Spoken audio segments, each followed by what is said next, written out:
The community room at Willowbrook Estates was crowded with the kind of people who had opinions about everything. Margaret Chen sat at the head of the mahogany table, her fingers steepled together in the way that had become a trademark of her presidency. President Margaret Chen. She'd been elected to the HOA board 3 years ago on a platform of community improvement, and she delivered on it. New mailboxes, repaved streets, updated streetlights. But this project would be her legacy. The crown jewel.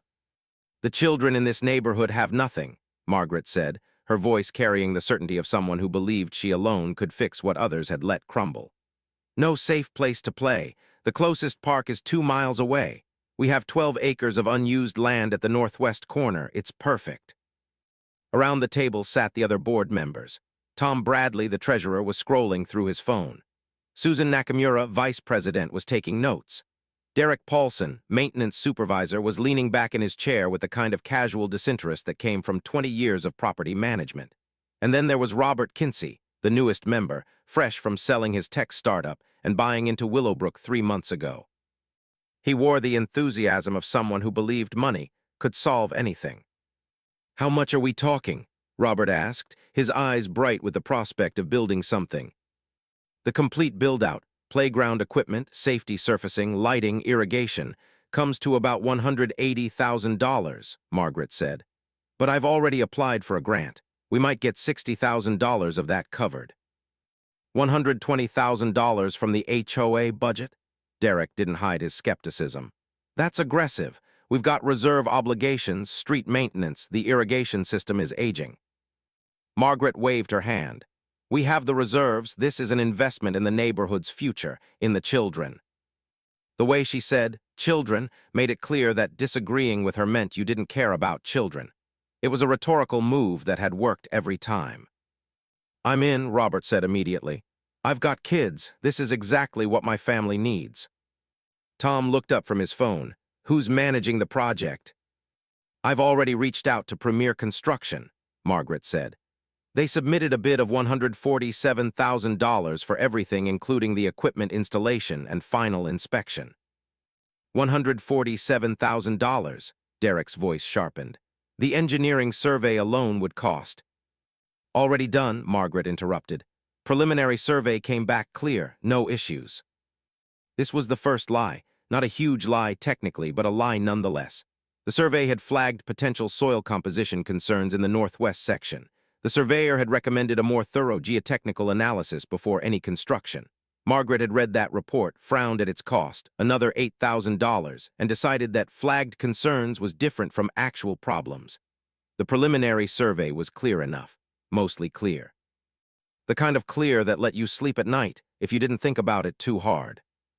Derek's jaw tightened. He'd been doing this for 2 decades. He knew the difference between preliminary and thorough. I think we should.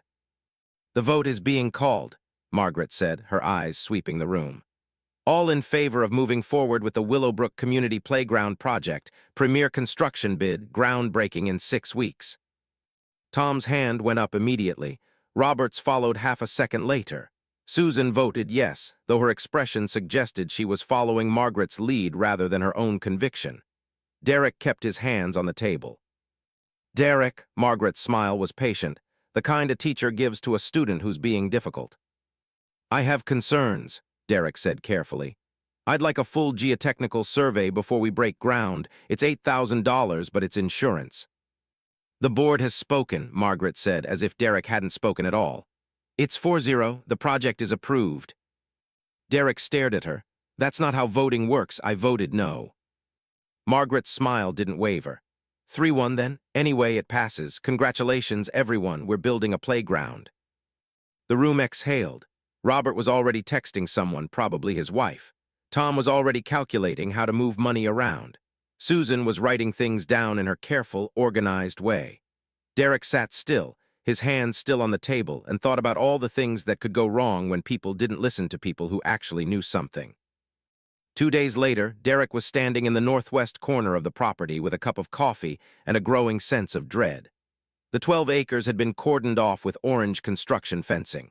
A few staff members from Premier Construction were doing the preliminary work, marking out the equipment zones, identifying where the surfacing would go, planning sight lines. The foreman, a man named Chuck with a sun-weathered face, and the kind of casual competence that came from doing this for 30 years, was walking the perimeter with Derek. "Nice spot," Chuck said, gesturing at the elevation changes. "Natural flow, good drainage." "Too good," Derek said quietly. Chuck turned to him. "What?" "The drainage. See how the water would naturally run? This whole area is in a depression. The limestone underneath is probably already carrying water. That's why the grade dips like this." Chuck was quiet for a moment, looking at the land with different eyes. "You think there's a sinkhole risk?" "I think there's a risk," Derek said. "I'm not a geotechnical engineer, but I know this land. I've lived here 15 years. I've watched the way water moves where it pools.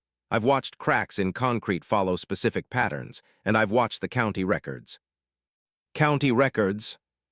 3 sinkholes in this zip code in the last 20 years. 2 were in limestone. This area is limestone country. One of those sinkholes was 2 miles south of here, but the formation suggests it's the same shelf. Chuck was looking at Derek now with real interest. "You've done your homework." "Someone needed to," Derek said, hearing the bitterness in his own voice. "The HOA president didn't want to spend $8,000 on a proper survey. She wanted to spend $147,000 on a playground. Math didn't work out." "You tell her this." "She told me I was being pessimistic." Chuck grimaced, the expression of a man who'd been on projects where corners were cut and people got hurt. "What do you want to do?" Derek looked at the land again. He thought about the children who would play here. He thought about Margaret Chen's smile when she'd overruled him. He thought about the board meeting where nobody had had the spine to ask the hard questions. "I want to tell Premier Construction they need to do a real survey," Derek said, "and I want it on record that I asked for it." "I can do the second part," Chuck said. "I'll put in a site note requesting geotechnical analysis before we proceed. That'll be documented, but it's gonna slow us down. Your HOA president's not gonna be happy." "She's not my president," Derek said. "I just work here." But that was a lie too, in its own way. He did work here, which meant he had a responsibility, which meant that if something happened and he hadn't fought hard enough, he'd never forgive himself. Margaret received the construction note at 4:47 p.m. on a Thursday afternoon. She read it twice, her expression growing darker each time. "Request for site geotechnical analysis prior to equipment installation. Preliminary survey data SUGGESDS potential subsurface CONCRNS. Recommend full analysis to identify any sinkhole risk or underground water management issues. Estimated cost, $8,000.12,000. Estimated timeline, 7-10 days. She called Derek immediately. "This is sabotage," she said without preamble. "It's due diligence," Derek replied, keeping his voice level. "We approved this project. We have a timeline. The grand opening is in 5 weeks. We've sent invitations to the county executive, the school superintendent, the local news. We've issued a press release. And now your buddy Chuck wants to slow us down with unnecessary testing." "It's not unnecessary," the surveyor flagged concerns. The surveyor was being cautious. That's their job, to make people worried so they buy more services. "We don't need another survey. We have clear preliminary data. We're moving forward." Derek closed his eyes. He could see this happening, all of it, like watching a car headed toward a cliff. "Margaret, I'm asking you, as a professional who cares about this community, to consider this." "I'm considering it," Margaret said. "I'm considering that you've been undermining this project from the beginning. I'm considering that you probably put Chuck up to this. I'm considering that sometimes people with a little power forget that the community doesn't exist to validate their caution." The line went dead. Derek sat in his office for a long time after that. He thought about calling the county. He thought about filing a formal complaint. He thought about walking into Margaret's office and making her look at the data herself. Instead, he printed out the preliminary survey report, highlighted the flagged concerns, made 6 copies, and left them in the mailboxes of every member of the Willowbrook Estates community. He included a cover letter explaining that these were public documents, that he was not making any recommendations, that all questions should be directed to the HOA board. It was the nuclear option. It was also possibly the only option left. The community exploded. Not violently, but with the particular fury of homeowners who suddenly realized they might have an expensive problem on their property that would affect their resale value. WhatsApp groups lit up. The Facebook community page filled with increasingly panicked posts. People called Margaret. People called Tom. People called the board office. 3 days after Derek's mailers went out, an emergency HOA meeting was called. The community room was packed. 73 people, mostly homeowners, a few renters, all with the same expression of controlled panic. Margaret stood at the podium with the particular rigidity of someone preparing to weather a storm. "We understand your concerns," she began. "The preliminary survey data was routine precaution information. There is no indication of any actual problem." "But the surveyor recommended further testing," a woman named Patricia Hornsby called out. She was a litigator who'd moved to Willowbrook 2 years ago. "That seems like more than routine. That seems like a warning." "The surveyor recommends testing for everything," Margaret said. "It's what surveyors do. They cover themselves legally, but we have significant expertise on this board.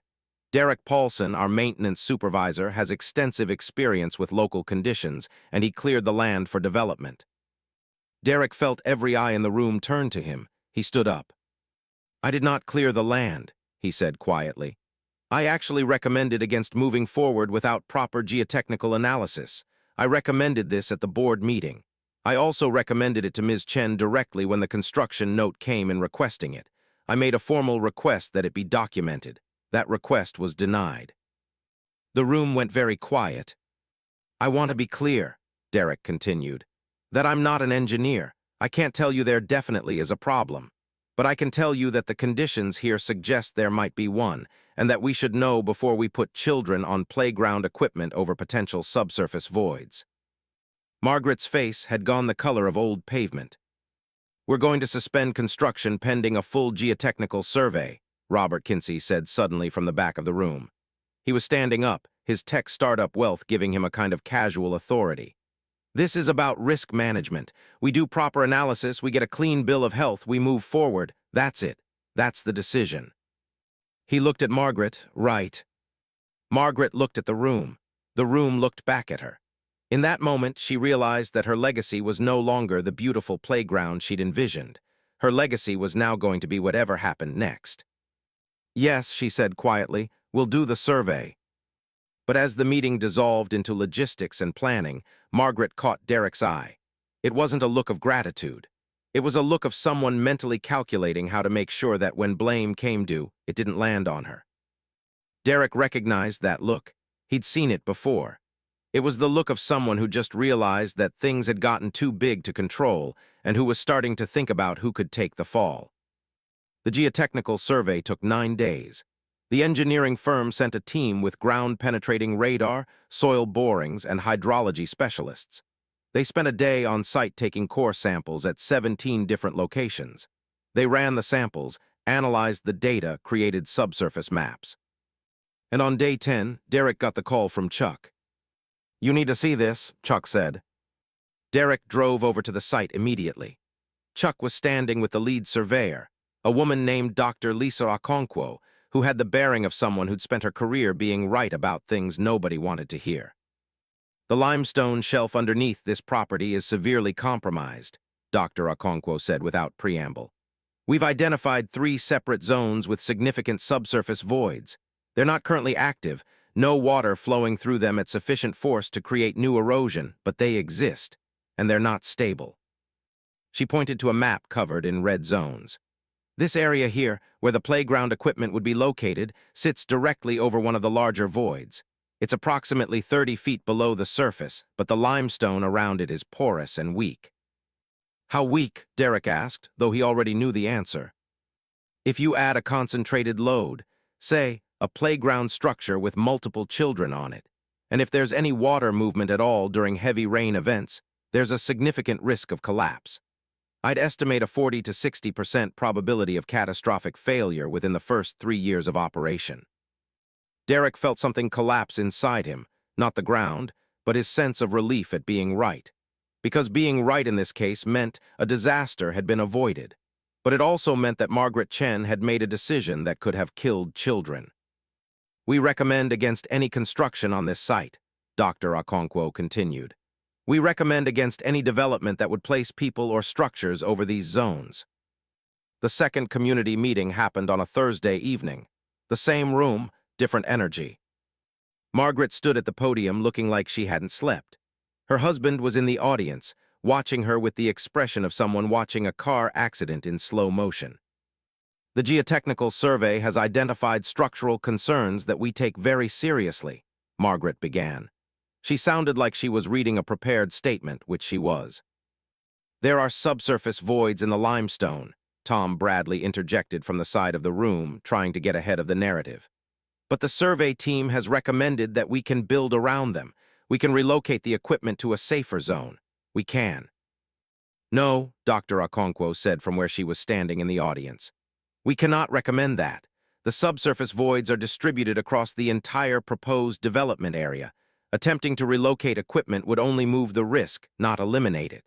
Our professional recommendation is that this site is unsuitable for playground development. Patricia Hornsby stood up. Is there any way this could have been predicted with the preliminary survey? Dr. Okonkwo looked at Margaret. The preliminary survey flagged these concerns. A full geotechnical analysis is what we do to confirm those flags and quantify the risk. If a full survey had been conducted as recommended, we would have made this determination 2 weeks ago. So if the full survey had been done immediately after the preliminary survey flagged concerns, we wouldn't be here right now, Patricia said, her lawyer brain working through the implications. We would have known this site was unsuitable before any construction money was spent, and before the community was led to believe we were moving forward with a safe project. Margaret's hands were gripping the sides of the podium so hard her knuckles had turned white. What happens now? Robert Kinsey asked. Now we have to tell the community that the playground project is suspended indefinitely, Margaret said quietly. We have to refund any funds already spent on equipment orders and design work. We have to apologize. We have to start over with a different location. Robert shook his head. We'll find a better location. This is okay. This is actually how it's supposed to work. We identified a problem before it became a tragedy. But Margaret wasn't looking at Robert. She was looking at Derek, and her expression had crossed over from panic into something colder, something like calculation. 3 days later, Derek received a letter from the HOA legal counsel. It informed him that he was being placed on administrative leave pending an investigation into whether he had inappropriately disclosed confidential HOA information to residents without authorization. The letter cited the mailers he'd sent out containing the preliminary survey data. It also informed him that he was being investigated for potential breach of professional conduct, given that he'd apparently colluded with the construction company to undermine the project. Derek read the letter twice, then he called a lawyer. His lawyer, a woman named Sandra who'd handled his divorce 10 years ago and still had his contact information, was blunt. They're doing this to muddy the waters, she said. They're hoping that if they can make you look unprofessional, they can shift the blame away from the board's decision-making. They're going to claim you had an axe to grind, that you sabotaged the project to make them look bad. I didn't do anything wrong, Derek said. No, Sandra agreed. But they're betting that by the time this gets sorted out, the story will have shifted enough that nobody remembers that Margaret ignored professional advice and put a playground over a sinkhole. Derek was quiet for a moment. What do I do? You document everything. You get statements from the engineering firm. You get the construction foreman to confirm that he asked for the survey on his own initiative. You get copies of every memo, every email, every board meeting note. And then you wait to see if they actually try to fire you or if they're just trying to intimidate you into staying quiet. Derek did all of those things. He assembled a file so comprehensive that it could have been an autobiography of his own professional competence. He got statements. He got documentation. He got everything lined up. And then nothing happened. The investigation was never formally concluded. The letter wasn't withdrawn, but nobody followed up on it. Derek returned to work, and things existed in a strange limbo where he was technically under investigation, but also technically doing his job. Margaret stopped speaking to him. The playground project moved to a different site, a location on the southern edge of the property that the new survey confirmed was geologically sound. The board held another press release, which carefully avoided mentioning that the previous location was unsuitable due to an oversight. The new narrative was that they'd optimized, the location for better community access and enhanced safety protocols. The groundbreaking for the new playground was scheduled for 5 weeks out. And Margaret, who had wanted to be remembered for building something beautiful, was instead remembered by anyone who paid attention for the decision she'd almost made. Derek understood that she would spend the rest of her tenure finding ways to rewrite that story. He understood that the matter wasn't resolved, it was just postponed. He understood that some people, when their narrative is challenged, don't accept the correction. They double down. They find ways to make the person who exposed them pay. And he understood that Margaret was that kind of person. End of part 1. The beat. Derek has exposed a dangerous mistake and saved the community from potential tragedy. But in doing so, he's made Margaret Chen an enemy, and enemies who control institutional power can be more dangerous than any sinkhole. Part 2. The retaliation. The new playground site was genuinely beautiful. It sat on a gentle slope at the southern boundary of the property, overlooking a small pond that the Neighborhood Aesthetic Committee had designated as a natural feature. The engineering firm had certified it. The construction timeline had been compressed to 4 weeks. Margaret had personally overseen the equipment selection, choosing pieces that were not just safe but stunning. A climbing structure that looked like an abstract sculpture, swings with hand-carved seats, a sandbox with a copper rim that would age beautifully. Robert Kinsey had donated an additional $25,000 to make the final push happen on time. The grand opening was scheduled for Saturday, the kind of neighborhood event that would feature a ribbon cutting, catered food, face painting for the kids, and probably a local news crew covering the community triumph angle. It was at this moment, with everything aligned and the story about to be told, that Margaret made her move against Derek. It started with a memo, sent to the entire HOA board and filed in the official record. The memo was written in the careful language of administrative procedure, but the content was devastating. Maintenance supervisory concerns. Following recent project disruptions, the board has commissioned a comprehensive review of maintenance department procedures. Several concerns have been identified regarding authorization protocols, communication procedures, and appropriate channels for professional recommendations. Specifically, this review raises questions about whether the maintenance supervisor has operated within his authority in recent communications with outside contractors and residents. The board is concerned about potential liability issues and recommends a full audit of maintenance department procedures and decision-making authority. The memo was 17 pages long. It included a detailed timeline of Derek's interactions with Chuck at Premier Construction. It included copies of the site notes requesting geotechnical analysis, presented in a way that suggested Derek had pressured Chuck into making unnecessary requests. It included a list of every time Derek had communicated with residents about the project, suggesting that he'd overstepped his authority by discussing professional matters outside the appropriate channels.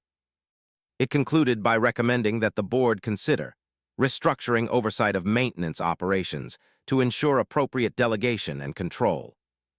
Derek received a copy via email at 9:47 a.m. on a Tuesday. He was still reading it when his phone rang. It was Sandra, his lawyer. "I just got an email from the HOA," Sandra said. "They're requesting my client list for this year. They're also requesting all documentation related to communications between you and me. They're claiming it's part of a personnel review, and they're citing a contract clause that allows them access to employee legal communications if there's a question about whether the employee misrepresented themselves." "Can they do that?" Derek asked, though he already knew the answer. "Probably not in a legal sense," Sandra said. "But they can try, and if you don't respond, they can claim you're being obstructive. What they're doing is clear. They're building a file to support whatever they decide to do next." Derek read the memo again, and this time he saw it clearly. Margaret wasn't trying to prove he'd done anything wrong. She was establishing a narrative of insubordination. She was documenting his pattern of overstepping authority. She was creating a record that would support his termination for cause, which meant no severance, no unemployment benefits, no reference. He made copies of the memo. He put them in a folder. He called Sandra back. "I want to know what they can and can't do," he said, "and I want to know how to protect myself." "First," Sandra said, "we fight the memo. We submit a formal response challenging its characterization of events. We get statements from Chuck at Premier Construction. We get statements from anyone else involved. We make sure there's a counter-narrative in the official record. And second, Sandra said quietly, we prepare for the worst. Start documenting everything. Save every email. Make notes of every conversation. If they're going down this path, they'll be gathering ammunition. We need to make sure you're protected. Derek typed up his response that night. He sat at his kitchen table with a cup of coffee that went cold, and he wrote a careful, professional rebuttal that addressed every claim in Margaret's memo. He documented the fact that the site note requesting geotechnical analysis had been generated by Premier Construction's foreman, Chuck, independently. He included a statement from Chuck confirming this. He documented that all his communications with residents had been in response to requests for information, and that the information he'd provided was factual and professional. He documented his recommendations at the board meetings, noting that they'd been part of his normal professional responsibilities. And at the end, he included a brief statement. I appreciate the board's interest in maintaining appropriate professional standards. However, I believe this memo mischaracterizes my role and responsibilities. As maintenance supervisor, it is not only my authority but my responsibility to raise safety and structural concerns to the board and to contractors. That is what I did. If the board believes my role should be limited differently, I would appreciate that being communicated directly, rather than through a memo that implies I've acted inappropriately. I stand by every decision I made regarding the playground project, and I believe those decisions protected both the community and the HOA from significant liability. He submitted it on Wednesday morning. By Wednesday afternoon, he had a response. Not from Margaret directly, but from the board's legal counsel, copied to all board members. After review of the maintenance supervisor's response, the board has decided to place the maintenance position under organizational review. Pending this review, the supervisor's authority regarding capital projects and resident communications will be restricted. Going forward, all communications about projects will be coordinated through the board office. We appreciate the supervisor's commitment to safety and professional standards and believe these new procedures will ensure appropriate oversight. It was a suspension of authority, a polite, professional suspension, but a suspension nonetheless. Derek read it and understood what Margaret had done. She'd removed him from the decision-making process. Now, when the new playground opened, Margaret would have complete control over the narrative. Derek would be sidelined, and if anything went wrong, if there were any complications, any problems with the construction, any issues with the equipment, Derek wouldn't be there to catch it because his authority had been stripped away. It was brilliant in a terrible way. The construction of the new playground moved forward without Derek's involvement. Tom Bradley, who handled finance but had never managed a construction project in his life, became the primary liaison between the HOA and Premier Construction. Margaret overseeing equipment selection and aesthetic decisions. Robert Kinsey kept writing checks. Derek watched from a distance as the structure took shape. The climbing equipment went up. The swings were installed. The safety surfacing, a rubberized material designed to cushion falls, was spread across the entire play area. The copper-rimmed sandbox was positioned near the entrance. A small pavilion with benches went up at the far end, designed to give parents a place to sit while their children played. It looked perfect. It was exactly what Margaret had envisioned. What Derek noticed, which nobody else seemed to, was that the equipment had been positioned closer together than was recommended by the manufacturer. The spacing between the climbing structure and the first swing set was approximately 2 feet shorter than safety guidelines suggested. The sandbox was positioned where a child could potentially run from it directly into the path of the swings. Derek mentioned this to Tom at an HOA meeting. The manufacturer's guidelines are maximums, Tom said without looking up from his phone. This is a small site. We optimized it to fit everything they wanted. Manufacturer's guidelines are minimums, Derek said. For safety, they say what the minimum safe distance is. I'm sure it's fine, Tom said. The equipment passed inspection. Did anyone actually do a safety inspection? Derek asked. Or did Premier Construction just sign off? Tom finally looked up. Premier Construction is a professional firm. If they said it's safe, it's safe. Derek went to Margaret. The equipment spacing is too tight, he said. The distances between structures don't meet safety standards. Margaret looked at him with the expression of someone listening to a complaint about a decision that's already been made. It was reviewed by the construction company and approved. Premier Construction isn't responsible for safety standards compliance. That's an engineering issue. We should have a safety engineer review the layout. Derek, Margaret said, and her voice had that patient but firm quality that adults use on children who won't listen to reason. The playground is safe. It's been installed per the manufacturer's specifications. We're opening it on Saturday. We're not making any changes. Derek left her office and did what the institution had taught him he needed to do. He documented the concern. He wrote it down. He sent it via email to Tom, Margaret, and the board. He included the manufacturer's guidelines. He included the measurements. He included his professional opinion. And then he waited to see if anyone cared. Nobody responded. Nobody said, yes, we'll fix it. Nobody said, no, you're wrong. They just ignored it. Derek's email became part of the official record, filed away in case anyone ever needed to prove that he'd raised concerns. It was the modern equivalent of writing something on a piece of paper and putting it in a bottle. Saturday arrived with perfect weather. Sunny, about 72 degrees, the kind of day that made people want to be outside. By 9 a.m., the parking lot was half full. By 9:30, when the official ribbon-cutting ceremony was scheduled to begin, there were easily 200 people gathered around the new playground. Children were everywhere. They'd come early, circling the equipment like sharks, waiting for the official opening so they could attack it. Parents clustered in groups, holding coffee cups, grateful for a community gathering that didn't involve discussing property taxes. Margaret stood near the gazebo, wearing a forest green dress that she'd specifically chosen because she knew it would look good on camera. Robert Kinsey was there with his wife and 2 kids. Tom Bradley was standing with his phone out, recording. The local news crew had arrived, a reporter named Ken Samuels and a cameraman, and they were already doing B-roll shots of the equipment, the kids, the community. Derek stood at the edge of the parking lot, away from the crowd.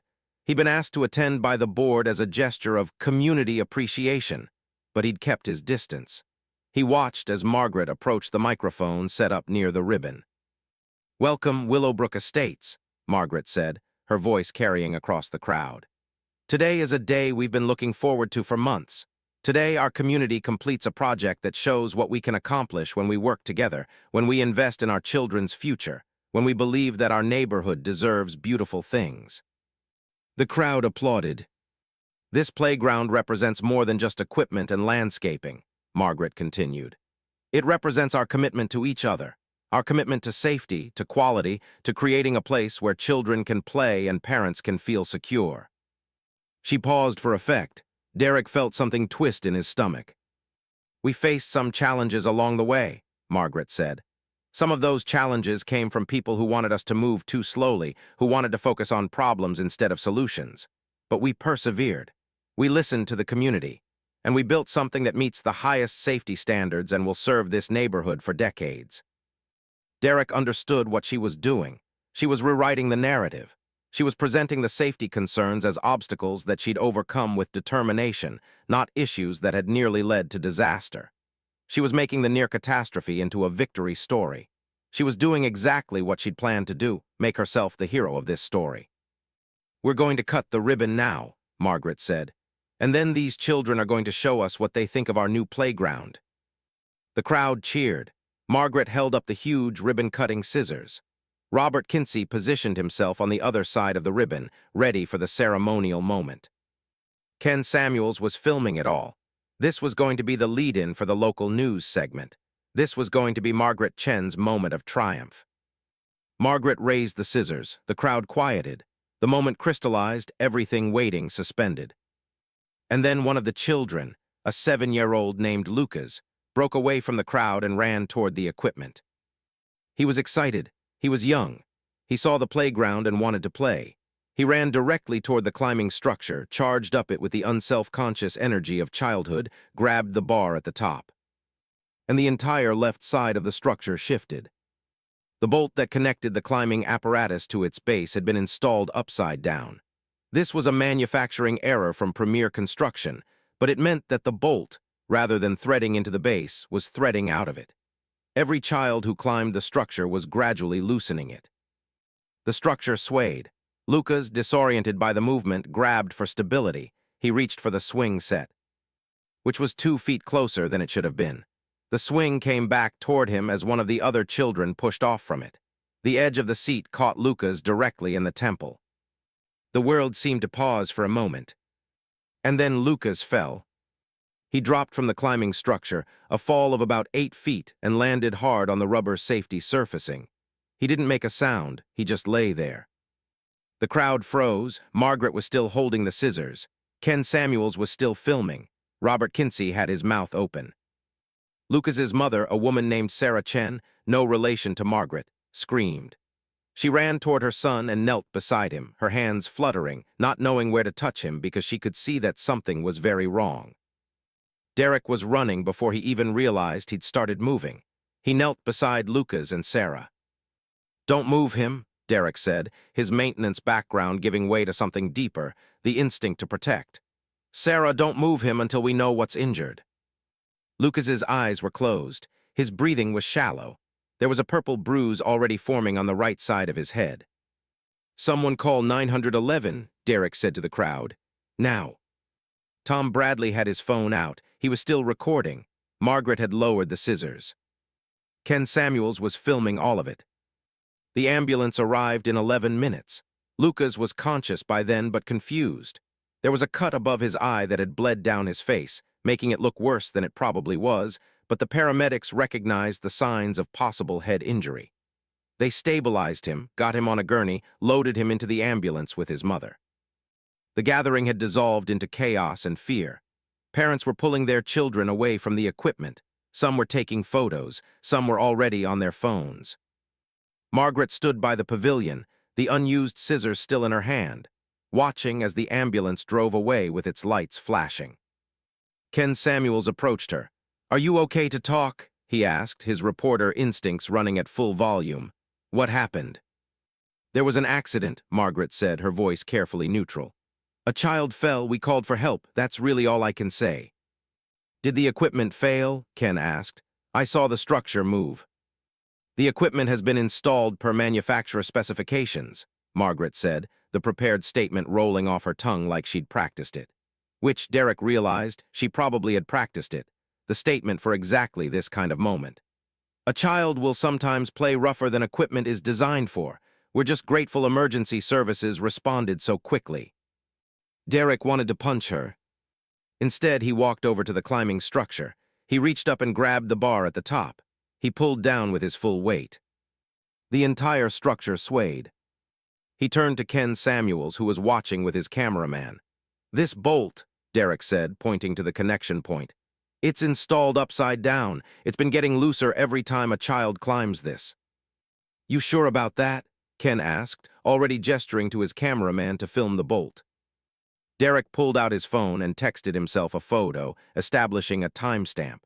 "I'm the maintenance supervisor. I've been raising concerns about this equipment configuration since before it was installed. This is a safety failure." Margaret's voice cut across the playground like a blade. "Derek, that's completely inaccurate. You have no authority to speak to the media about this equipment. You're spreading misinformation." Ken turned to her. "Is that true? Did he not raise concerns?" "Derek has been raising concerns about everything since we started this project," Margaret said, and now her voice had a hard edge of anger underneath the professionalism. "He makes mountains out of molehills. He's alarmist. He sees problems everywhere. The fact that there was an accident doesn't mean there was a design failure. It means a child played too roughly." "The equipment moved," Derek said to Ken. "I don't have to be an engineer to know that equipment shouldn't move." "All equipment moves when force is applied to it," Margaret said. "That doesn't mean it's defective." Ken was absorbing all of this. His cameraman was filming the equipment, the bolt, Derek, Margaret, everything. This was better than a ribbon-cutting segment. This was an actual story. "I'm going to need you both to make formal statements," Ken said. "But I think we should also have an engineer look at this equipment." "Absolutely," Margaret said.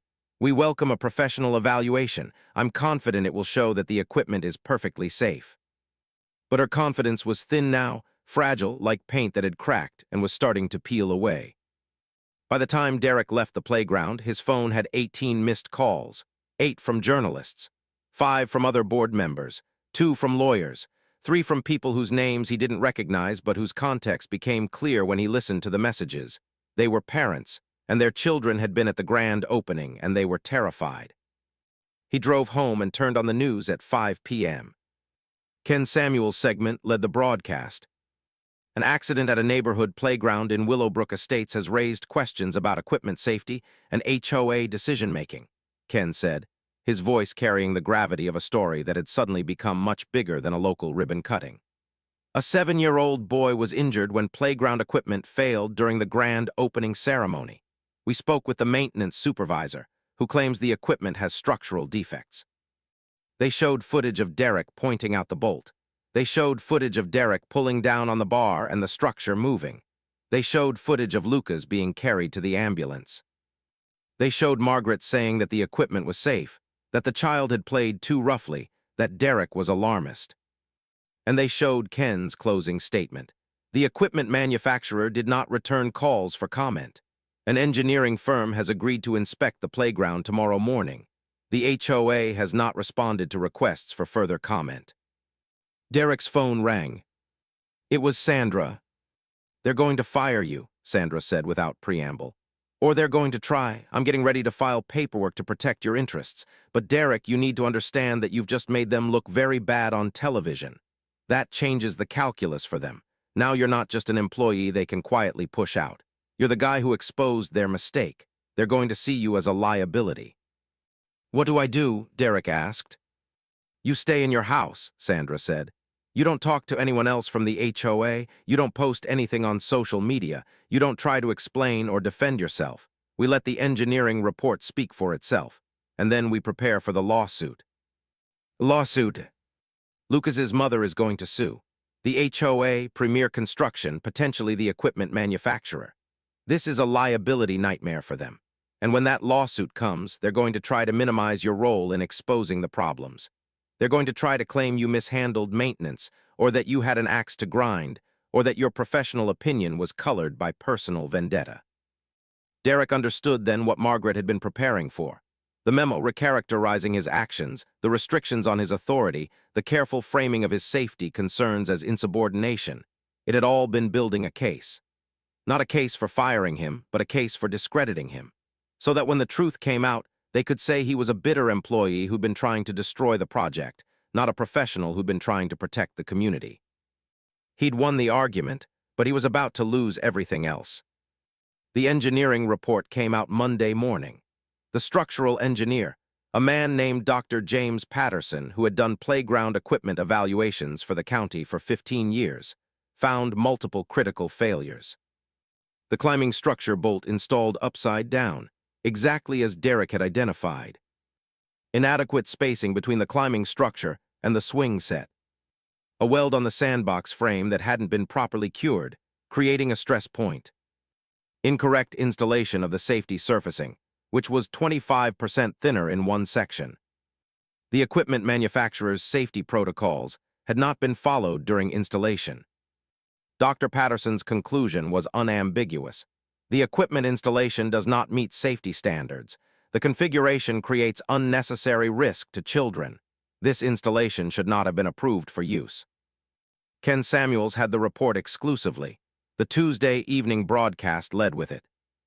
A professional engineer has found critical safety failures in the playground equipment, Ken said, his tone now edged with the kind of gravity that comes when a story shifts from local interest to potential tragedy prevented. The report identifies 5 separate violations of equipment safety standards. The engineer states that the equipment should not have been approved for use. We've learned that the HOA's maintenance supervisor raised concerns about this equipment prior to installation, but those concerns were overridden by the board. They showed Derek's email about the equipment spacing. They showed Derek at the grand opening pointing out the problem. They showed Margaret from an interview she'd given before everything fell apart. This equipment represents our commitment to safety. The juxtaposition was devastating. Ken wrapped up. We've also learned that the injured child, 7-year-old Lucas, has been diagnosed with a mild concussion and a fractured collarbone. He's expected to make a full recovery. However, the incident raises serious questions about HOA oversight and decision-making. The playground has been closed pending further investigation. The HOA has issued a statement saying they're cooperating fully with all inquiries. The statement had come from Margaret's lawyer. In carefully neutral language, it managed to say nothing. By Tuesday evening, Derek's phone had stopped ringing. There was nothing left to say. The truth was out. The story was clear. Derek had been right. The HOA had been wrong. A child had been hurt because adults had cut corners and ignored warnings. What Derek couldn't understand, was that for Margaret this wasn't a story about learning from mistakes. It was a story about survival. The HOA board meeting was scheduled for Thursday. Derek wasn't supposed to attend. His authority had been restricted, which now meant his presence at board meetings wasn't required. But word came through Sandra that he should be there anyway, that the board was going to make a statement, that it might matter for his position. Derek arrived at 6:45 p.m. for a 7 p.m. meeting. The community room was packed. Parents were standing along the walls. The local news crew was there. A lawyer Derek didn't recognize was sitting in the front row. That was Lucas's mother's lawyer. Derek understood suddenly that the lawsuit had already begun. Margaret called the meeting to order at 7:05 p.m. "We're here to address the recent incident at the playground," Margaret said, her voice carrying the careful control of someone who's been coached by a legal team. "And we're here to accept full responsibility for the safety failures that occurred." Derek blinked. This wasn't the defensive posture he'd expected. "The engineering report has identified multiple installation failures," Margaret continued. "The HOA takes these failures very seriously. We should have conducted more rigorous oversight of the installation process. We should have insisted on a complete safety review before the equipment was open to the community."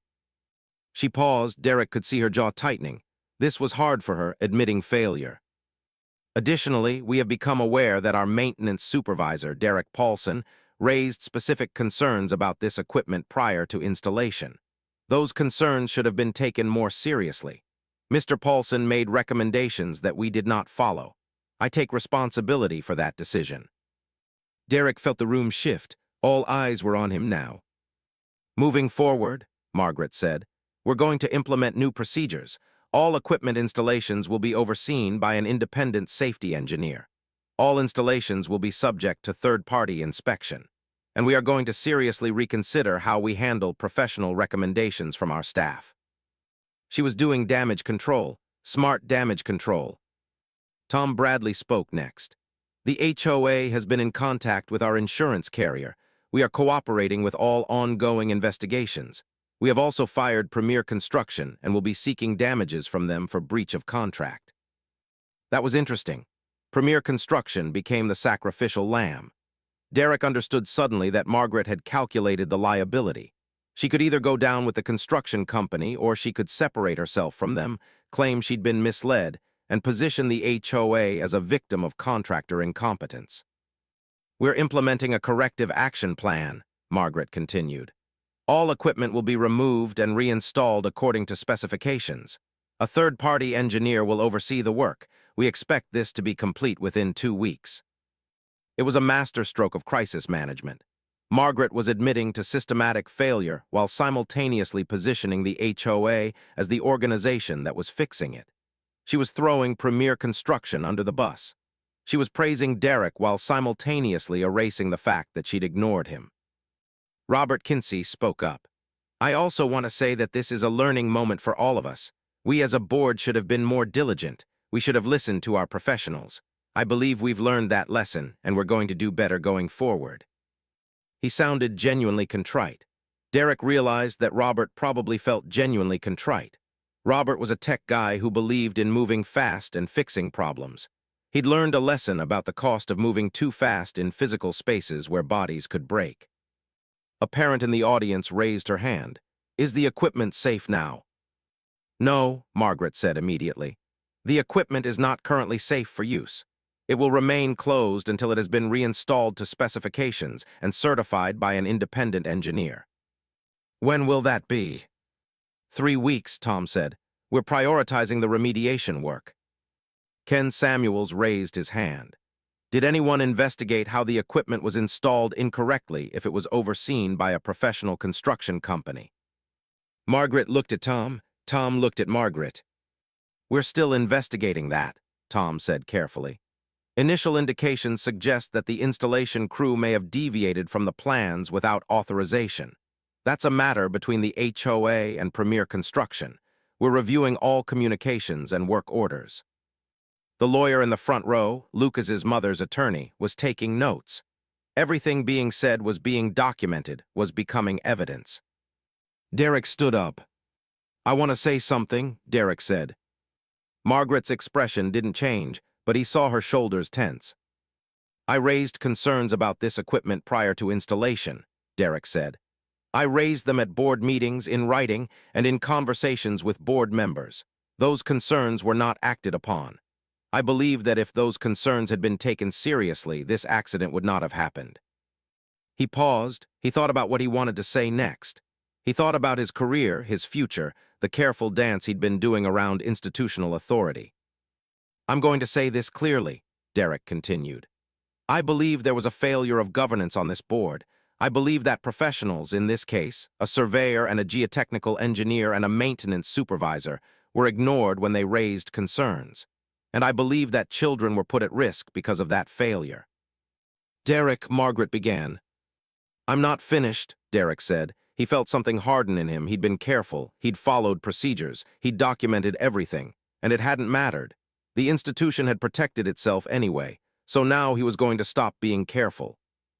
"I also want to say that I don't believe this was malicious," Derek continued.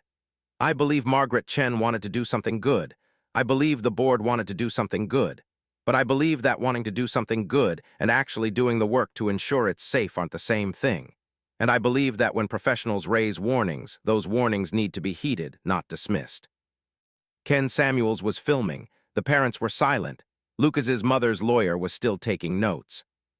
"Finally," Derek said, "I want to apologize to Lucas and his family. I raised concerns. I documented concerns, but I didn't do enough to stop this from happening. I should have escalated higher. I should have gone to the county. I should have done more. And I'm sorry that a child had to get hurt to prove me right." He sat back down. The room was very quiet. Margaret thanked everyone for their attention and adjourned the meeting. People started filing out. Ken Samuels came over to Derek. "That was gutsy," Ken said. "That was reckless," Sandra said, suddenly appearing next to Derek. "We talked about this, no public statements." "The truth needed to be said," Derek replied. "The truth will be fine on its own," Sandra said, her jaw tight. "Now we've got a sound bite of you apologizing for not doing more, which is going to be used to suggest you could have prevented this but didn't. You just gave them ammunition." Derek realized she was right. In trying to be honest, he'd just complicated his own legal position. He just suggested that there were steps he should have taken but didn't. That was an opening. Sandra was already making notes. "Okay, we're going to have to do damage control on that statement. We're going to need to make it clear that you did everything within your authority and that the decision-making authority rested with the board." But Derek wasn't listening. He was watching Margaret leave. She caught his eye as she walked past. There was no anger in that look. There was no victory either. There was just sadness.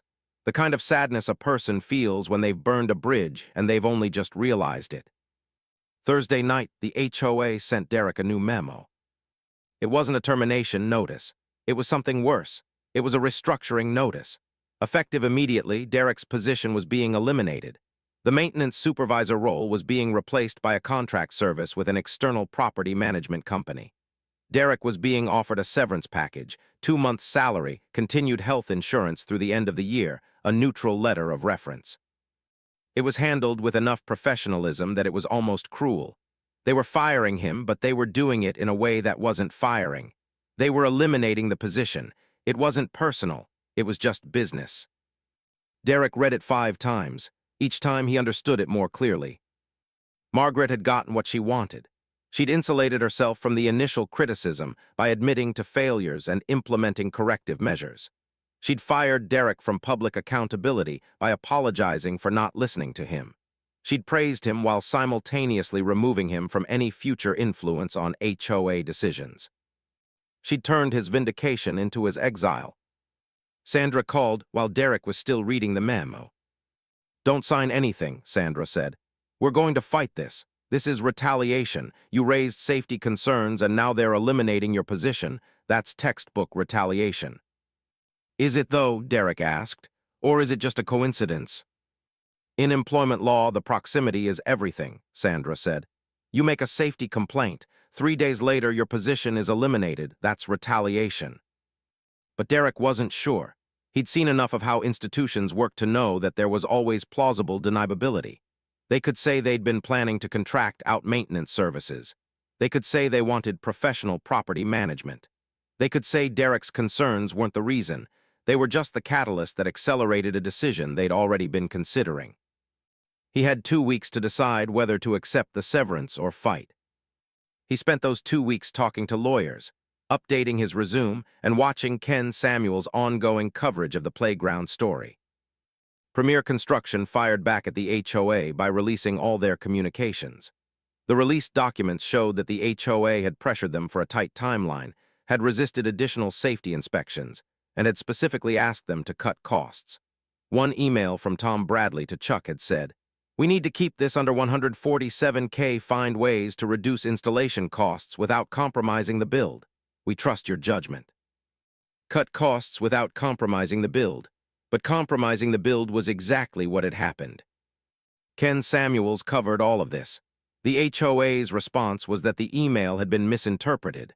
They hadn't meant to pressure contractors into unsafe practices. They just meant to avoid scope creep. But the interpretation was out there now. The narrative had shifted.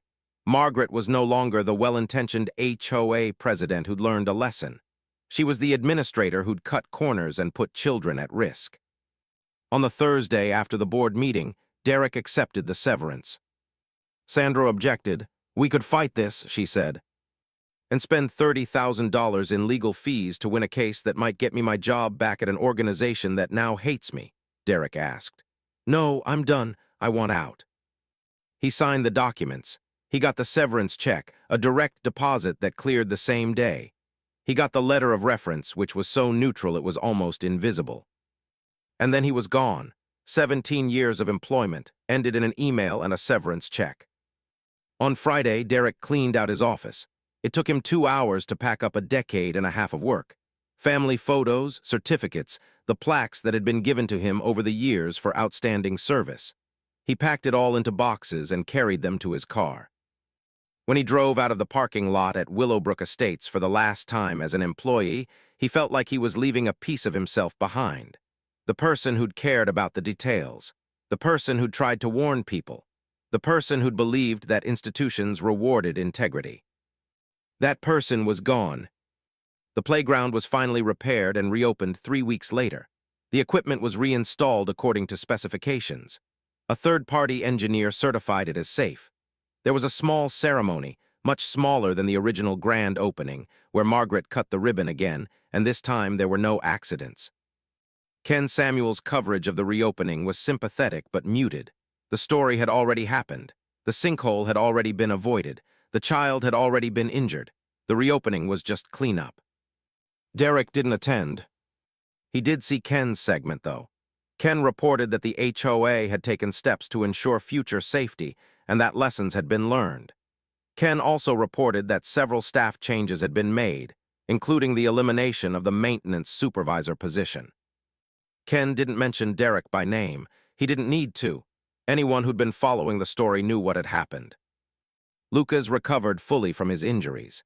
His mother's lawsuit against the HOA, Premier Construction, and the equipment manufacturer was settled for an undisclosed amount, presumably enough to pay for future therapies, future medical needs, future caution about playground equipment. Presumably not enough to unbreak a bone. Margaret remained on the HOA board. She served out the rest of her term. She implemented the safety reforms she'd promised. When it came time for re-election, she didn't run. She said it was because she wanted to give someone else the opportunity to lead. But Derek understood that she was just leaving before the story fully caught up with her. Derek found a job with a property management company on the other side of the city. It paid slightly less than his HOA position, but it didn't require him to care about the people he was managing, which felt like a relief. He occasionally ran into people from Willowbrook. They usually approached him with the kind of awkward sympathy reserved for people who'd become cautionary tales. "That was unfair what they did to you," they'd say. "You were just trying to help." And Derek would nod and accept their sympathy and not tell them that fairness had nothing to do with it. That institutions protected themselves first. That professionalism meant nothing when it conflicted with institutional survival. That he'd learned the real lesson, which was that being right wasn't nearly as important as being powerful enough to define what right meant. 3 years later, Derek ran into Ken Samuels at a coffee shop. "Derek," Ken said, surprised but pleased, "how have you been?" "Fine," Derek said. "Working for a property management company now, better hours." "I've thought about you a lot," Ken said. "That story we did on the playground, it won a regional award, local reporting. But it always bothered me that you got pushed out and Margaret stayed." "That's how it works," Derek said. "Doesn't have to be," Ken said. "You could tell your story, you could give me an interview about what happened after, about how raising concerns got you fired." Derek looked at Ken. He thought about the interview. He thought about his story being public again. He thought about Margaret having to relive this. "No," Derek said. "Let it go, the story's done." But it wasn't, of course. The story was only ever done when people stopped caring. And people didn't stop caring, they just stopped paying attention. 2 years after Derek left Willowbrook Estates, Lucas started having panic attacks. He was 9 years old. He'd made a full physical recovery from his injuries. The broken collarbone had healed. The concussion had resolved, but something else had happened in the sinkhole of his consciousness that no X-ray could find. It started at the park. Lucas's mother, Sarah, had taken him to a neighborhood park one Saturday afternoon, thinking it would be good for him. Fresh air, exercise, normalcy. It was a simple park with basic equipment, nothing like the elaborate Willowbrook playground. Just a couple of slides, some swings, a climbing structure. Lucas went white when he saw it. "I don't want to," he said. "It's just a park," Sarah said gently. "The equipment here is old and simple, nothing fancy." "I don't want to," Lucas repeated, and his voice had a quality that made Sarah understand that this wasn't about the park. This was about something deeper. He started having full panic attacks 6 months later. They'd come without warning, rapid heartbeat, difficulty breathing, the absolute conviction that something terrible was about to happen. He couldn't explain what he was afraid of. He just knew that danger was present, that he wasn't safe, that his body needed to protect him from something that his mind couldn't identify. Sarah took him to a therapist. The therapist, a woman named Dr. Melissa Grant who specialized in childhood trauma, did some careful interviewing and diagnosed post-traumatic stress disorder stemming from the playground accident. "The fear center of his brain got hyperactivated," Dr. Grant explained to Sarah. "When trauma happens, especially trauma that's sudden and doesn't make sense, the brain kind of locks down. It says, the world is dangerous, equipment can fail, adults can't protect you, we need to be vigilant." So now his nervous system is constantly scanning for threats. "How do we fix it?" Sarah asked. "Slowly," Dr. Grant said. "Exposure therapy, processing the memory, helping his brain understand that the incident was an anomaly, not the rule. It'll take months, possibly years." Sarah thought about the grand opening. She thought about Derek pointing out the problem just moments too late. She thought about the way the structure had moved, the way Lucas had fallen, the way she'd heard him hit the ground and known immediately that something was broken. She thought about the settlement paperwork that had included a non-disclosure agreement. She couldn't talk publicly about how much money they'd gotten. She couldn't talk about negotiations. She couldn't talk about anything that might make the HOA look worse than it already did. But she could talk to Derek. Sarah found Derek through some careful detective work. She called the property management company where he worked, said it was an emergency, and got his contact information from a sympathetic receptionist. She called his cell phone on a Tuesday afternoon. "Derek Paulson," Sarah said when he answered. "Yes." "My name is Sarah Chen. My son Lucas was injured at the Willowbrook playground." There was a pause. Derek was suddenly transported back to that day, to Lucas lying on the ground, to the moment when his warnings had been proven catastrophically correct. "I remember," Derek said quietly. "I need to talk to you," Sarah said. "My son is having panic attacks, post-traumatic stress disorder. He won't go near playground equipment. His therapist says it's going to take a long time to process what happened, and I think you should know about it." Why? Derek asked, not unkindly but with genuine confusion. The settlement was supposed to cover his medical needs. It did, Sarah said. It covered the immediate medical costs, but it doesn't cover the ongoing trauma. It doesn't cover the fact that my son's body has learned to be afraid of something that used to bring him joy. Derek understood what she was really asking. She wasn't asking him to do anything. She was asking him to witness what his vindication had cost. "I'm sorry," Derek said. "I'm not asking for apologies," Sarah said. "I'm asking you to understand that the story didn't end when the playground was reopened. The story didn't end when you were fired. The story is still happening. It's happening in my son's nervous system every day, every time he sees equipment and his heart starts racing." She hung up after that. She didn't ask for anything else. She just wanted Derek to carry that knowledge. Derek carried it. A year after Sarah called him, Ken Samuels did a follow-up story. 5 years after the accident, it was time to check in. He tracked down Lucas, now 14, and asked him about his experience. Lucas was articulate about the trauma. He talked about the panic attacks, the therapy, the slow process of retraining his nervous system to understand that most playgrounds were safe. He talked about watching other kids play while he sat on the sidelines, unable to participate because his body was convinced he was in danger. "The thing that gets me," Lucas said in the interview, "is that it was preventable. If the equipment had been installed correctly, I'd be fine. If the people in charge had listened to the maintenance guy, I'd be fine. But they didn't. So now I have to spend years fixing something that was never my fault." He was angry. The anger was palpable, controlled, but real. Ken asked him about his relationship with the HOA. "There's no relationship," Lucas said. "They sent money, that was nice, but nobody ever really apologized. Nobody ever said, 'We made a mistake that hurt you and we're sorry.' They just sent money like it was a transaction." Ken asked him about Derek. "I don't know him," Lucas said. "He tried to help, but nobody listened to him, so he couldn't help. That's not his fault, though. That's the fault of the people in charge." The segment ran on a Tuesday evening. It led the local news. And this time, the tone was different. This wasn't a story about a sinkhole disaster that had been averted. This was a story about the human cost of institutional negligence. Ken interviewed Margaret for the follow-up story. He found her at her office. She was now working in real estate and asked her about what she'd learned. "I learned that safety has to come first," Margaret said carefully. "I learned that we can't cut corners on children's well-being.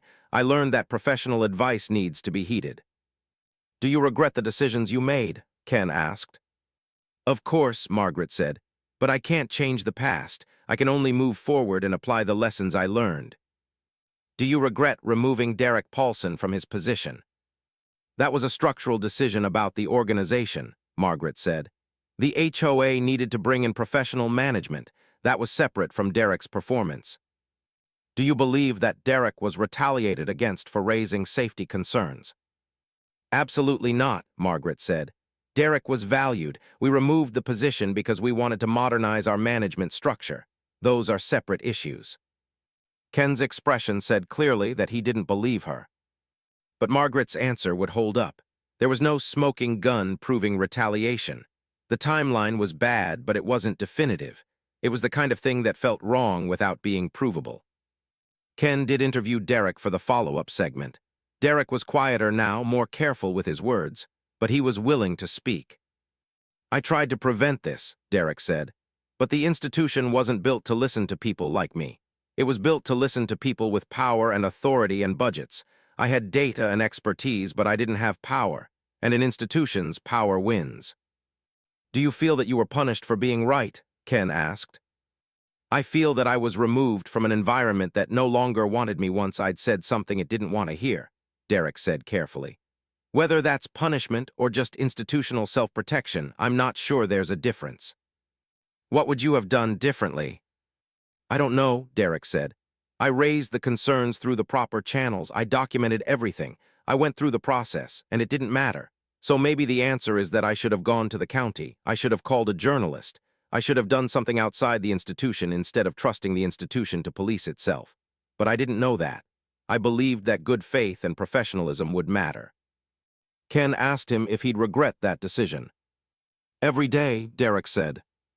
The follow-up segment aired on a Thursday. By Friday morning, the story had been picked up by a regional news outlet. By Saturday, it was being discussed on a statewide news talk show. By Sunday, it had become a story about institutional accountability and the cost of ignoring professional expertise. Margaret Chen's real estate office got calls from clients asking if she was trustworthy. Her broker called her into his office and asked her to take a leave of absence while the story died down. Sarah Chen, Lucas's mother, got calls from journalists asking her if she wanted to speak more about the psychological toll. One of them was from a podcast that specialized in institutional failures and cover-ups. Sarah said yes, and she recorded a 2-hour interview about what it meant to raise a child with trauma resulting from negligence.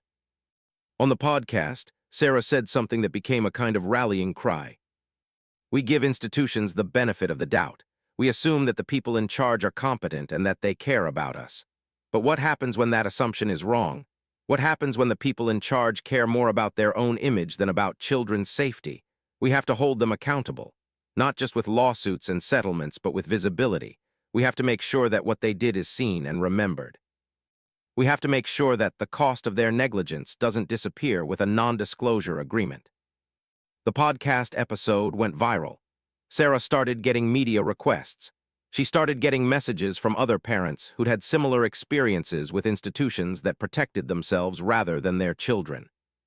Lucas, now 15, became the face of institutional negligence.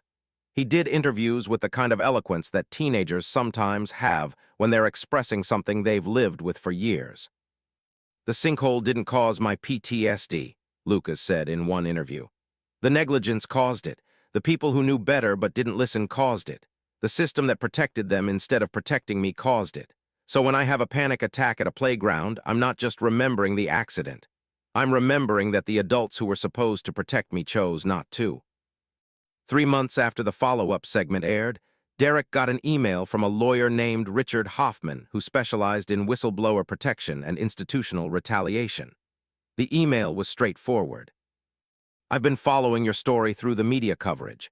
I believe you have a strong claim against Willowbrook Estates for retaliatory termination based on safety complaints and professional recommendations. I also believe there's a case to be made against the HOA board members personally for failure of fiduciary duty. I'd like to discuss this further. My preliminary assessment is that this could be a significant matter with precedent-setting implications." Derek read the email 3 times. He called Richard that afternoon. "Why do you want to take this on?" Derek asked. "It's been 3 years. The statute of limitations for most employment claims is 2 years. "Because the retaliation continued past the employment termination," Richard said. "The character assassination in the media, the efforts to position you as an alarmist and a saboteur, that's ongoing retaliation. And because I think the precedent matters, I think it's important that institutions understand that they can't fire people for raising safety concerns and just move on." "I don't have a lot of money," Derek said. "I'm not looking for money," Richard said. "I'm looking for a case. I want to establish that Derek Paulson did everything right and that Willowbrook Estates did everything wrong. I want to make it so that the next maintenance supervisor at the next HOA knows they have options." Derek thought about it for a long time. "Okay," he said finally, "let's do it." The lawsuit was filed in county court on a Tuesday morning. Paulson v. Willowbrook Estates HOA, et al. The plaintiff was seeking damages for lost wages, emotional distress, and punitive damages based on retaliatory termination and character defamation. Margaret Chen's name was on the complaint, along with Tom Bradley and the HOA collectively. The news coverage was immediate. This wasn't a settlement story. This was a fight story. Derek was suing, and he had a lawyer who believed in precedent.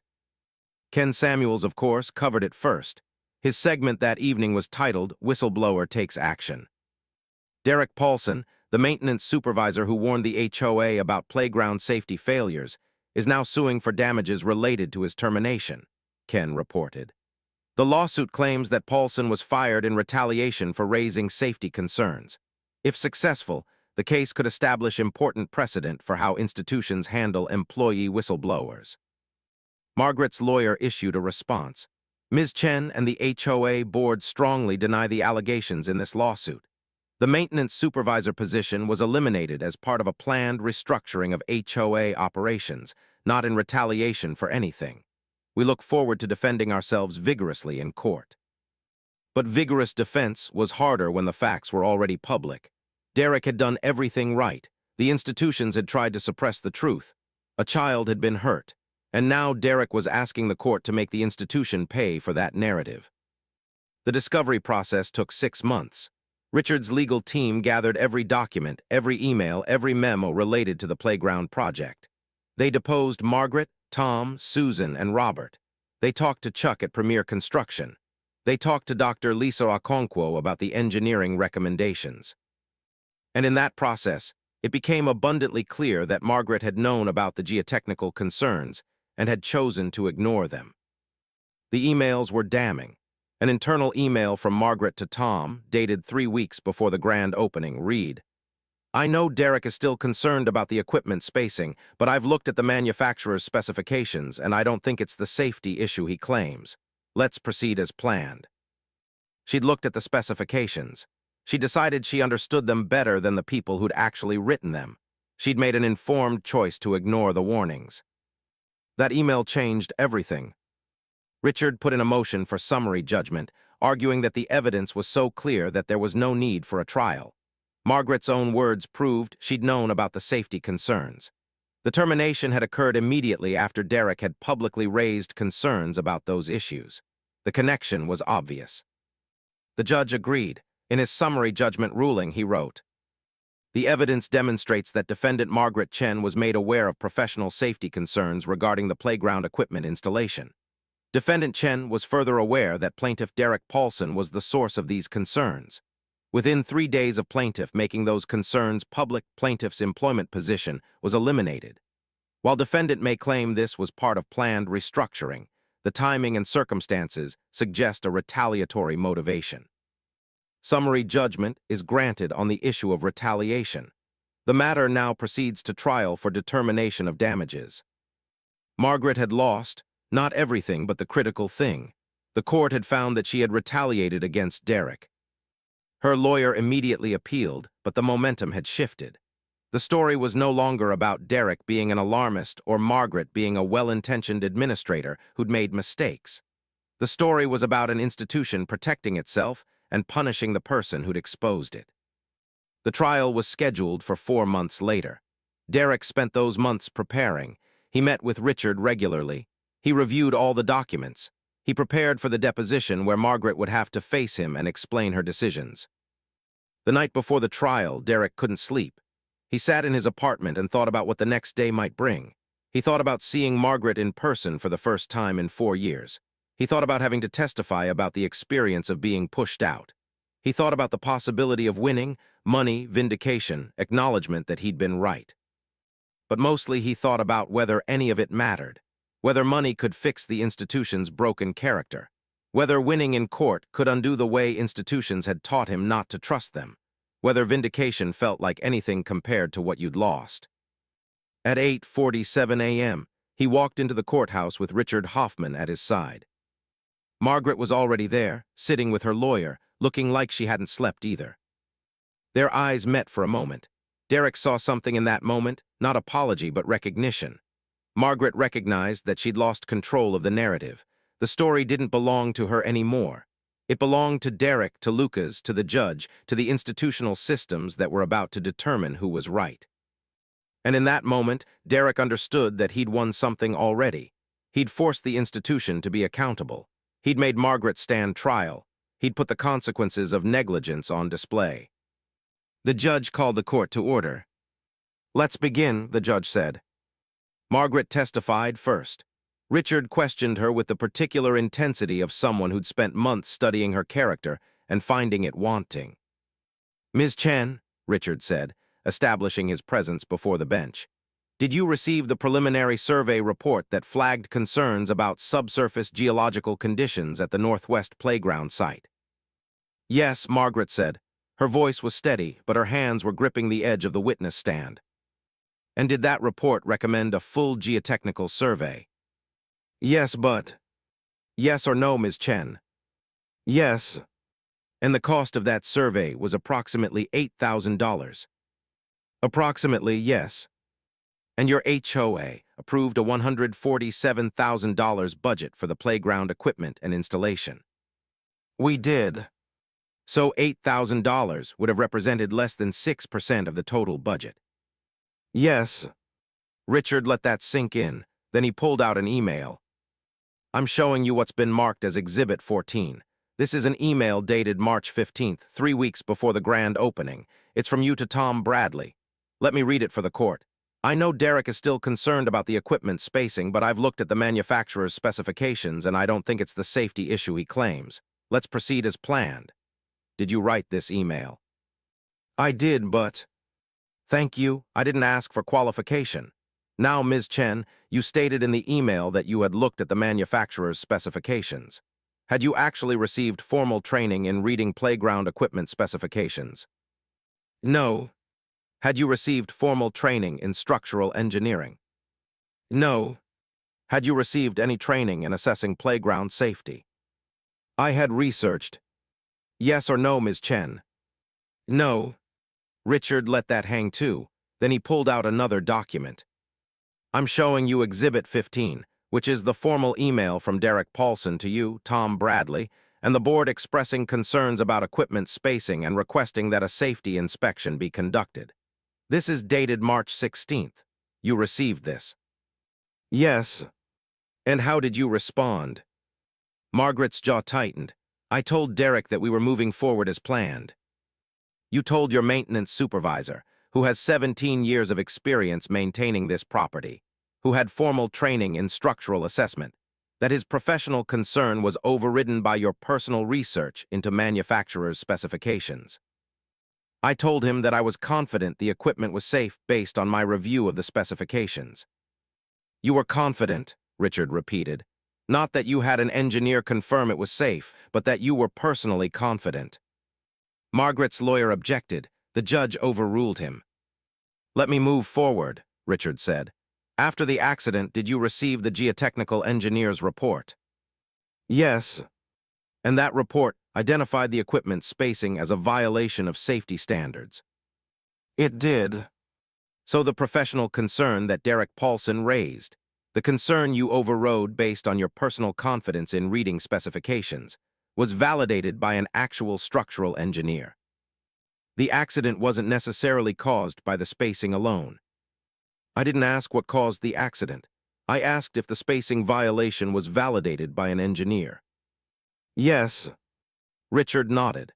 Now, Ms. Chen, after the accident became public, and after Derek made statements to the media about having raised concerns that weren't heeded, what did the HOA do?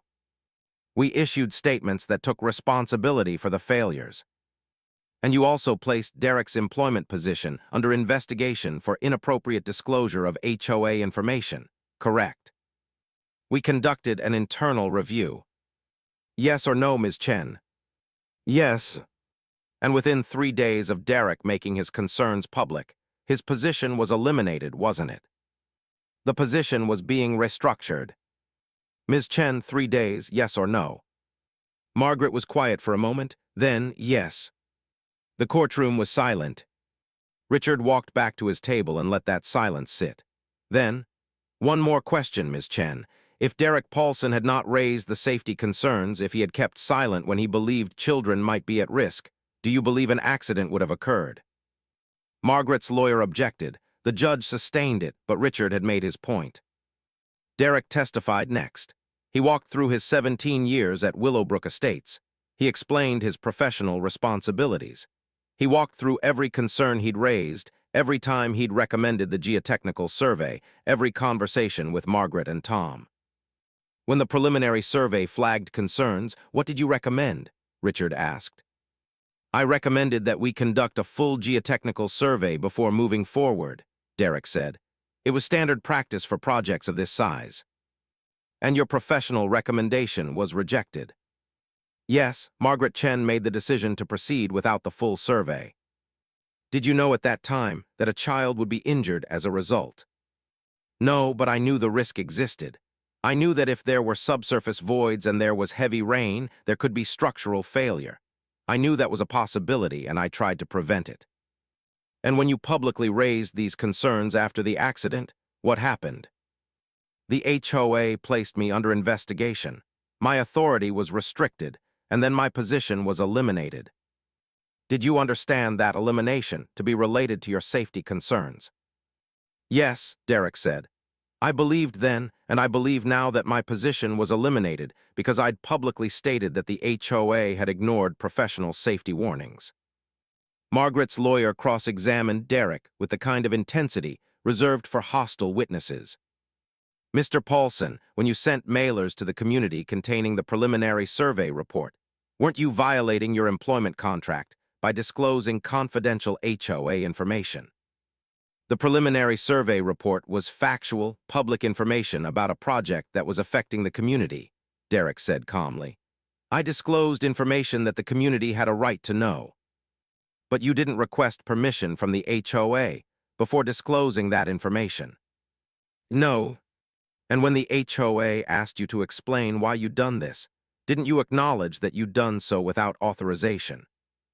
I acknowledged that I'd sent the mailers. So you admit to unauthorized disclosure of HOA information. I admit to sharing factual information with the community.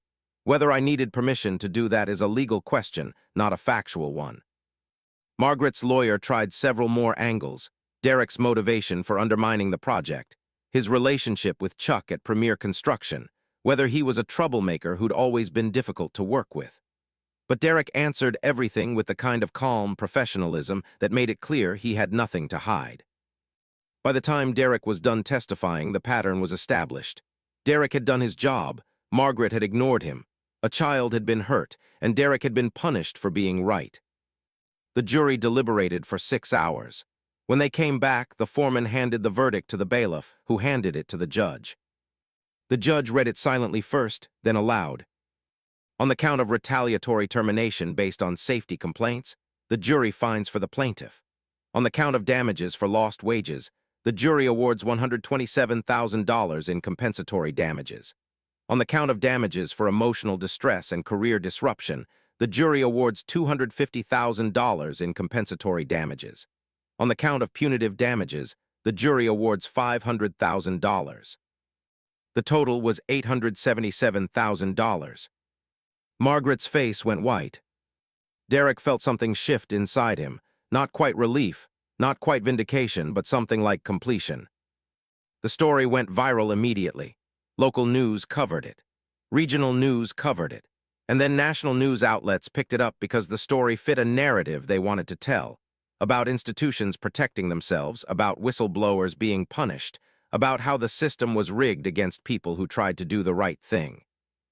Margaret resigned from the real estate company. She hired a publicity consultant to help manage her image. She gave interviews where she expressed remorse for the decision to ignore Derek's warnings, but she maintained that she'd never intended any harm. I made a mistake, she said in one interview. I prioritized speed over thoroughness. I should have listened to Derek. If I could go back, I would do everything differently, but I can't. All I can do is acknowledge that I was wrong. It was the kind of statement that sounded contrite without actually committing to anything. It acknowledged error without accepting responsibility for consequences. Derek watched the interview from his apartment. He felt an unexpected sadness watching Margaret apologize for nothing. She'd gotten what she wanted. She'd told her story, controlled her narrative, positioned herself as learning and growing. And she'd only had to pay $877,000 to do it. In institutional terms, that was cheap. But the verdict had consequences beyond Margaret's personal reputation. Within a month, 3 other residents of Willowbrook Estates came forward with stories about the HOA board overriding their safety concerns. One was about a structural engineer's recommendation to repair a failing retaining wall that had been ignored. Another was about a resident who'd reported mold in common areas that had been dismissed as a maintenance issue rather than a health issue. Suddenly, Derek's story wasn't an isolated incident. It was a pattern of institutional behavior. The County Board of Supervisors launched an investigation into HOA governance practices.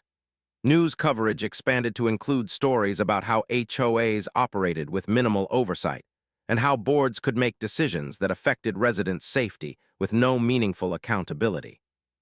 Richard Hoffman started receiving calls from other HOA residents who'd been in similar situations. He began planning a class action lawsuit on behalf of all residents who claimed the Willowbrook HOA had failed to properly maintain the community or address safety concerns. Derek became a kind of symbol, not exactly a hero, but an example of someone who tried to do the right thing and who the system had tried to silence. He got speaking requests from property management conferences. He got interviews for podcasts about institutional accountability. He got contacted by a documentary filmmaker who wanted to tell the full story.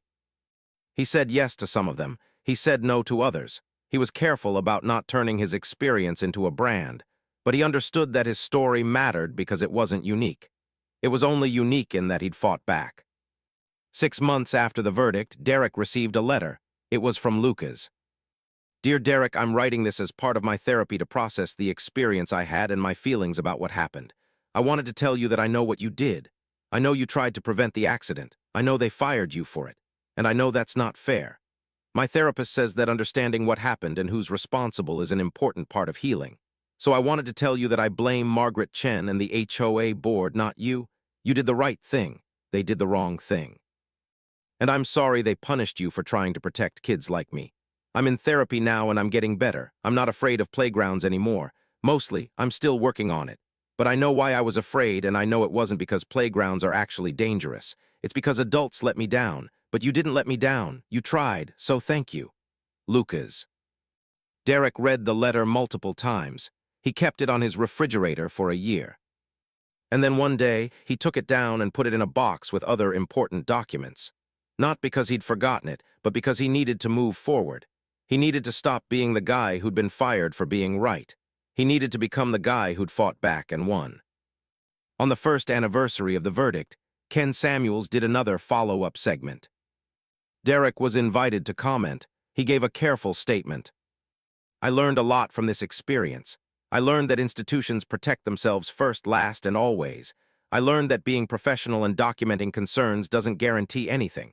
But I also learned that if you keep raising concerns, if you don't stay silent, eventually people listen. Eventually the truth comes out. I won a lawsuit, which is good. But the real victory was getting an institution to acknowledge it had done something wrong. That matters. That creates the possibility of change." Margaret was also interviewed for the segment. She'd moved on. She was working as a consultant on nonprofit governance. She spoke carefully about lessons learned and the importance of listening to experts. "I think the biggest thing I took away from this whole experience is humility," Margaret said. "I thought I knew better. I thought I could evaluate complex technical questions based on my own research. I was wrong.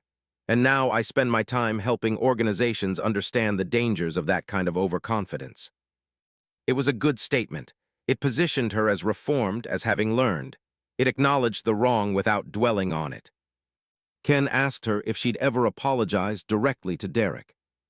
"I've tried," Margaret said, "but he hasn't been receptive to that. I understand his position. Actions speak louder than words, and I try to demonstrate through my work now that I understand what I did wrong." She hadn't tried. Derek had never received an apology. But this wasn't something you could prove in a news segment, so it became truth through assertion. 3 years after the verdict, Lucas started a nonprofit focused on institutional accountability and children's safety. It was called the Playground Initiative, and its mission was to help residents understand their rights when HOAs or institutions made decisions that affected their children's safety. Lucas became a young activist, invited to speak at schools and community centers about institutional accountability. His early trauma had transformed into purposeful action. Derek donated to the nonprofit. He became a board member. He spent his spare time working with other property owners who'd been fired or punished for raising safety concerns in their organizations. And somewhere in all of that, Derek stopped being the guy who'd been wronged and became the guy who'd learned something. The lesson wasn't that good always triumphs over evil. The lesson wasn't that justice is blind or fair or efficient. The lesson was that institutions are made of people, and people are capable of both exceptional selfishness and exceptional growth, sometimes simultaneously. Margaret had learned nothing about truth or safety or the importance of listening to experts. What she had learned was how to apologize effectively for something you don't regret, how to position yourself as reformed without actually changing anything, How to manage your image so that your mistake becomes part of your origin story rather than your legacy. Derek had learned something different. He'd learned that bearing witness to truth matters, that keeping records matters, that refusing to be silent, even when it costs you, matters. Not because it always wins, but because it creates the possibility of winning. And it creates the possibility that someone else, somewhere else, will be braver than they would have been if they hadn't known it was possible. 5 years after the playground accident, Willowbrook Estates looked much like it always had. The Northeast Park was well maintained. The equipment was regularly inspected. The community had implemented new governance procedures based on Derek's lawsuit. There was now a formal process for addressing safety concerns. Professional recommendations were no longer overridden by popular will or budget constraints. On the surface, everything had changed. Beneath the surface, not much had changed at all. The current HOA president was a man named David Thornton, who'd been elected on a platform of moving forward and putting the past behind us. He spoke occasionally about the lessons of the playground incident, but his tone suggested the incident was historical, something that had happened, been resolved, and could now be filed away in the appropriate archives. New families moved into Willowbrook Estates.